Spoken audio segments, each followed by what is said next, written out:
Bonsoir, c'est l'heure du MAC Normandie sur Radio Sensation. Sommes ensemble pour 10 minutes pour parler du territoire normand et de ce qui l'anime.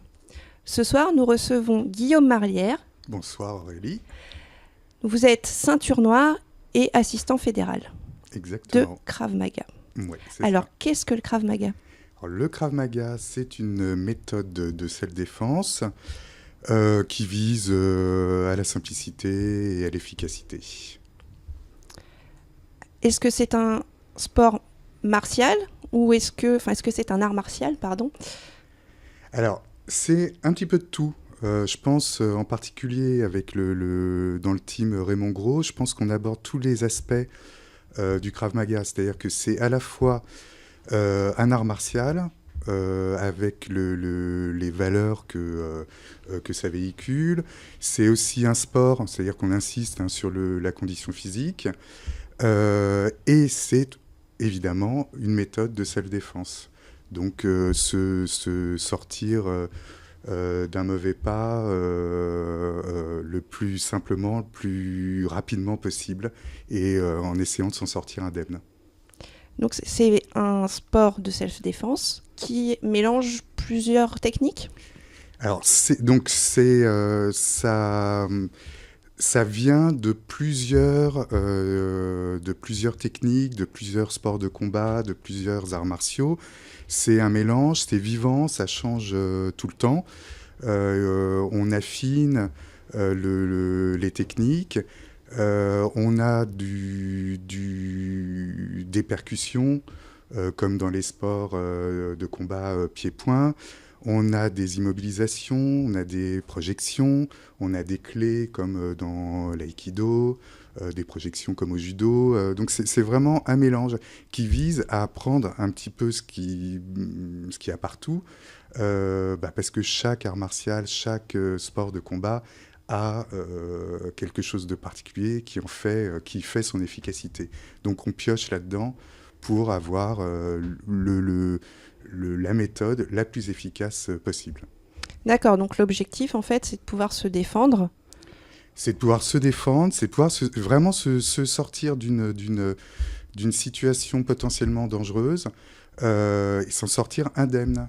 Il ne faut pas oublier, on n'est pas forcément dans la confrontation. On peut aussi, d'ailleurs je pense qu'on va avoir pendant le stage du 25 novembre, on peut éviter la confrontation. C'est ce qu'on apprend aussi. On peut fuir. Ça demande une certaine force mentale aussi, morale, de se dire qu'on peut fuir. Mais c'est enseigné dans le Krav Maga. Et ça, je pense que c'est une des rares méthodes de self-défense où on enseigne aussi ça. C'est-à-dire ce moment où on ne va pas rentrer dans la confrontation, où on va essayer au maximum d'éviter la confrontation. Oui, la fuite n'est pas un signe de lâcheté. Non. Exactement, ça nécessite de ranger son ego un petit peu, donc ça nécessite une certaine force morale. Et vous parliez justement de ce stage qui a lieu le 25 novembre. Est-ce que vous pouvez nous en dire un peu plus sur ce stage ? Donc, le stage du 25 novembre, ce sera à Rouen, au gymnase Saint-Exupéry, donc à côté du CHU. C'est toute la journée. Donc c'est une étape importante pour le team Raymond Gros. C'est un des plus gros stages de club de France. Il y aura sans doute plus de 200 participants. Donc c'est vraiment important pour le team. Et c'est vrai que c'est dans ce genre de situation qu'on apprend aussi énormément. On apprend autre chose que pendant les cours classiques. Alors justement, quelle est la différence avec les cours classiques ? Donc là, on va voir, donc le stage va se dérouler en 3 parties. Donc selon les grades, on va commencer le matin. Donc ça sera ouvert à tous, novices compris. Tout le monde peut venir. Les inscriptions, d'ailleurs, se font sur le site. Il n'y aura pas d'inscription sur place. Le site, le plus simple, c'est sur un moteur de recherche, de taper Krav Maga Raymond Gros. Et on est sûr de tomber sur l'adresse du site. Donc, 3 thèmes. Premier thème, ouvert à tous, sur le cas d'une agression où il y a plusieurs agresseurs, armés ou non armés. Donc là, Raymond Gros va nous donner quelques clés, pas forcément techniques, mais aussi psychologiques, pour faire face à ce genre de situation. Et on en parlait, ça peut être ne pas rentrer dans la confrontation. Donc la fuite, c'est surtout, je pense, on va étudier ça, être vigilant. Alors ça va être des notions à la fois de bon sens, mais aussi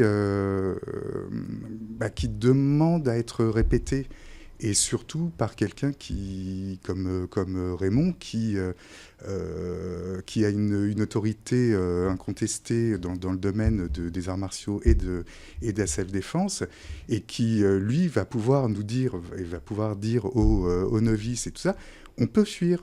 On peut apaiser la situation. On n'est pas obligé de rentrer dans la confrontation et donc dans la violence, parce qu'on ne sait jamais ce qui peut se produire. Et nous, notre objectif au Krav Maga, c'est de s'en sortir indemne. C'est pas de montrer qu'on est les plus forts, c'est vraiment se sortir indemne de la situation. Donc ça va être le premier thème, multiples agresseurs.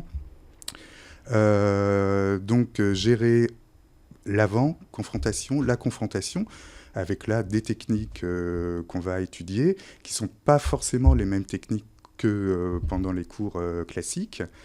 Et puis aussi s'intéresser à l'après, parce que là on le voit rarement aussi dans les arts martiaux ou dans les méthodes traditionnelles de self-défense. C'est-à-dire qu'il faut gérer l'après.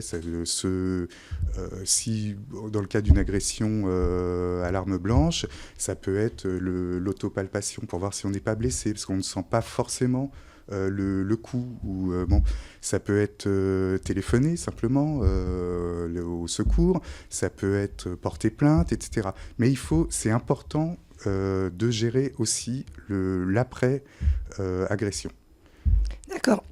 Et justement, c'est ouvert à tous, mais quelles sont les conditions physiques à réunir pour pouvoir participer au Krav Maga ? Pour le Krav Maga, en général, il faut, comme dans la plupart des sports, le petit certificat médical de son médecin traitant. On insiste, c'est ce que je vous disais, on insiste sur la condition physique, parce que c'est important, c'est très bien de connaître des techniques, mais si on peut pas tenir 30 secondes, si on peut pas ne serait-ce que courir dans le cas de la fuite, ça sert pas à grand-chose. Il faut pouvoir gérer ça. Et l'importance de la condition physique se répercute aussi, sur son mental, et sur le fait le fait d'être en confiance aussi, et d'être bien dans sa peau, tout simplement, quoi. D'accord. Et il y a aussi donc 2 autres parties l'après-midi pour ce stage. Donc, deuxième partie, arme contre arme. Donc ça, je pense que ça répond à deux questions liées au premier stage. Donc, en cas d'agression avec plusieurs agresseurs, armés ou non armés, l'objectif, la priorité, ça va être d'essayer de récupérer l'arme. Et à ce moment-là, de pouvoir l'utiliser, alors toujours dans le cadre légal évidemment, donc proportionnalité et puis simultanéité, donc de pouvoir l'utiliser contre les autres agresseurs, toujours en référence au premier stage. Et puis, ça répond aussi à une deuxième problématique, c'est de savoir simplement utiliser une arme. On n'est pas forcément tous conscients de ce que c'est un couteau, de ce qu'est un bâton, une batte de baseball, une matraque. Il faut savoir, parce que l'agresseur, lui, va savoir. Donc, pour nous, victimes, entre guillemets, de cette agression, il faut savoir comment l'agresseur va utiliser cette arme, donc savoir soi-même l'utiliser. Voilà le pourquoi de arme contre arme. C'est pas pareil, c'est pas de la violence gratuite, quoi. Je suis obligée de vous couper. On arrive au bout de ces 10 minutes, donc on vous retrouve très vite pour continuer à parler de ce stage qui aura lieu le 25 novembre à Rouen. D'ici là, je vous dis à bientôt. Retrouvez ce mag en podcast audio et vidéo sur notre site radiosensation.fr.